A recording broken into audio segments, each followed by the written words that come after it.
So we are officially out of the garden. It is over for perfection, and it is over for innocent humanity to exist. Now it is mature and guilty humanity to go on. So, as we can see with the opening of Genesis 4, Adam and Eve are actually still in the garden. This is actually really important to understand. So, obviously, it goes over what we know as the first murder slash murderers, because that's not the only murder mentioned in the chapter.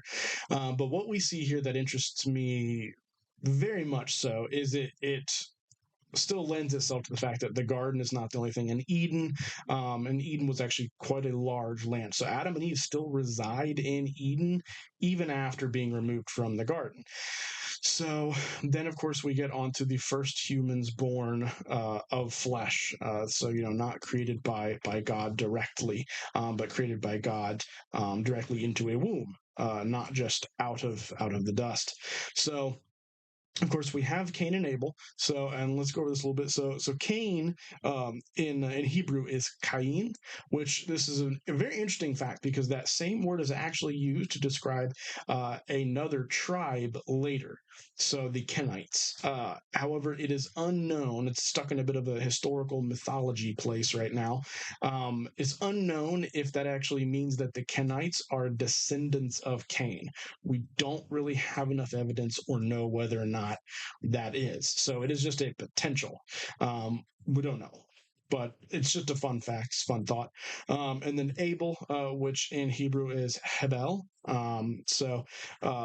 Cain kills Abel, and we I think we all kind of know that one. So, but let's examine why. This is an important theological understanding as to why Cain kills Abel, and why God was upset with Cain in the first place before the murder. So, Cain did not bring a thoughtful offering to God. Now, the word for offering is mincha, which means gift or present. It's as simple as that, just gift or present or offering. It's often used as the word offering. So, which is fair enough. That's our English word too. So, when Cain brings of the fruit of the ground, he simply brings what he has in abundance. He doesn't actually give an offering that is thoughtful. So now, does God need these items? No. God wants the respect of God. Okay, if you were a parent and you asked your child to bring you something, and they bring you something that is completely careless and thoughtless, naturally you're going to say, okay, well, why did you do this? This isn't what I asked for. This isn't, this doesn't show respect to me as your parent. So this is often sometimes hard to understand because I feel like a reader who sides more with Cain will read this as an attempt to see God as asking too much. God's not asking too much whatsoever. They are in an abundance of things, both Cain and Abel. Abel brings the best of the best. He brings the absolute, no pun intended here, the cream of the crop. He brings animals. He keeps animals. He is a shepherd, probably one of the earliest shepherds to exist, whereas Cain, on the other hand, is a tiller of the field, it says, a tiller of the land. So he brings out the fruit. And now it does specify fruit of the land, not necessarily actually fruit, but simply food of the land. So this can be vegetables, anything. So not only does Cain not bring his best, so God didn't really say anything special to him or necessarily put him in perfect favor with himself. But what the official switch is not that God was angry. Okay. It's that Cain then became angry that Abel got a favor or a praise for doing something better, and Cain did not get that same praise for not doing something better. And this drops his countenance, it says. It becomes gloomy. And then God goes to him and asks, why are you gloomy? And if you work harder, won't you be happier? And if you don't work as hard, sin is at your door lurking. So it needs to be understood that the theological we're seeing is not God angry with Cain. Okay, Cain is angry with God, and Cain is angry that Abel somehow now has more favor in God's eyes, because in Cain's mind, that shouldn't have been this way. So Cain goes to his brother Abel and kills him. After a disagreement. We unfortunately do not know what the disagreement necessarily was about.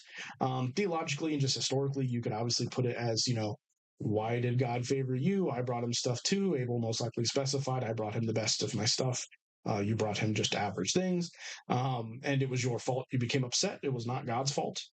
So either way, Cain kills Abel. But we move forward through a bit of a genealogy, and genealogies are important to see where descendants come in bloodlines. It shows a bit of a purity, and it's good historical record keeping. But also we see, let me flip over my little notes here. So Lamech, towards the end of the chapter of Genesis 4, we see a character of Lamech, which is a descendant. And so this is a few generations away. Lamech, however, believes he has a justification for killing somebody who wounded him, and then also killing their child. So it doesn't specify whether or not the child was an adult or not. It just says child. So, and the word's a little ambiguous, so it really could go either way here. But Lamech boasts to his wife by wives, he has two, somewhat boasts to them in a bit of a song, that if Cain is to be avenged sevenfold, he is to be avenged 77-fold, essentially boasting that he was significantly more justified. Now, God does not promise Lamech anything, actually. So Lamech also, by the way, is the father of Noah. Or in the lineage of Noah. But so why would Lamech say the 77-fold situation? So Cain was fearful after God told him that he would be cursed among the ground for killing his brother. He told him that if anyone causes harm to you for the murder, though, you will be avenged sevenfold. So essentially making it that God is the ruler of justice, not mankind. Okay, we do not enact revenge. God enacts revenge for his creation on his creation's behalf, and to understand that God is the provider of all things, not mankind, even justice. So it had become widely known. Cain moved lands to hopefully avoid persecution from others in his area. He leaves Eden and moves to the land of Nod. So we don't know what Nod is or necessarily where Nod exactly is located at, but it is a land away from Eden. So I believe it says it's east of Eden. So in the land of Nod.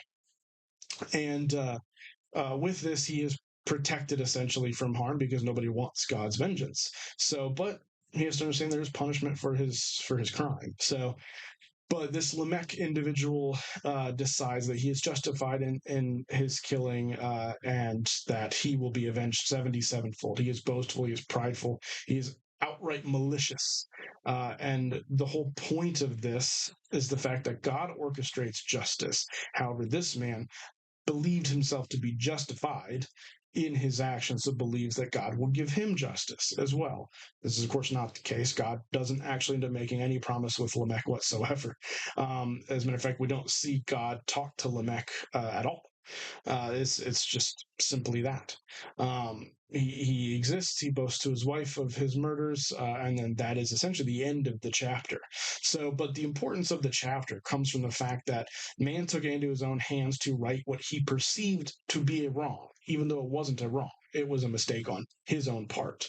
But he blames someone else, kills his own brother. God then recognizes, obviously, this is bad, you must be punished, but still orchestrates that he lives. Doesn't strike him down, doesn't consume him with a fire, doesn't do anything like that. Says, you are now cursed. Go away, please. So, not out of God's presence. And that's the thing. God still wanted a communion with Cain, but he has to understand there has to be a punishment for this. There has to be justice, but justice cannot be handled in the name of man. It has to be handled in the measure of God.